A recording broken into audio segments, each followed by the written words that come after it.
Hey girl, hey, it's your birth bestie, Nurse Rini, and I'm back with another Reddit story from our pregnant. The title is My Baby's Gonna Come Early. Let's dive in. I'm a first time mom and I'm 36 weeks exactly today.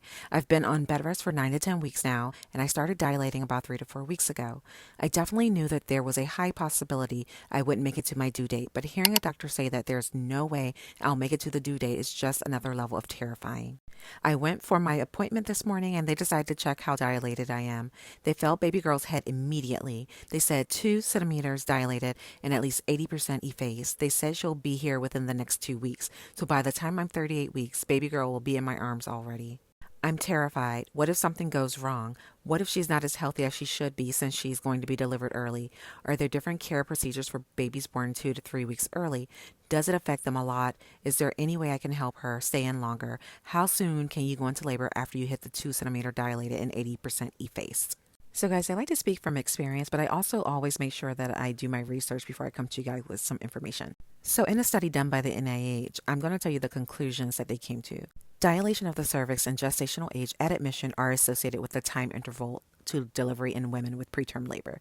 The assessment of the length of the cervix is unlikely to add clinical information in women with an already dilated cervix. 48% of women with cervical dilation 0 to 2 centimeters delivered in the first 48 hours compared to 85% of the women with a dilation of 3 to 6 centimeters. So based on her being 2 centimeters and 80% effaced, she will likely deliver fairly early. But I do want to tell you that I once had a patient who was dilated to 5 centimeters, walked around for weeks, first time mom, and then she had to be a scheduled induction of labor because she never actually went into labor on her own.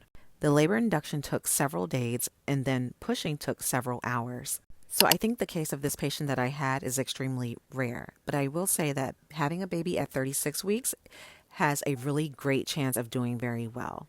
Remember, full term is 37 weeks, so she's just 1 week shy of being full term.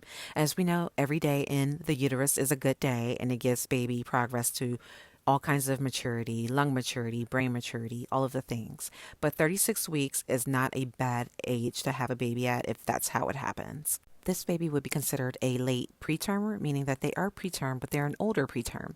So some of the things that you can expect to see with late pretermers could be like temperature instability, they have a hard time staying warm, and sometimes issues with feedings. But usually that is a quick mend and they will be on their way home soon. I would not be surprised if this mama has already given birth and her and the baby are both doing really well. Like, comment, share, and follow for more.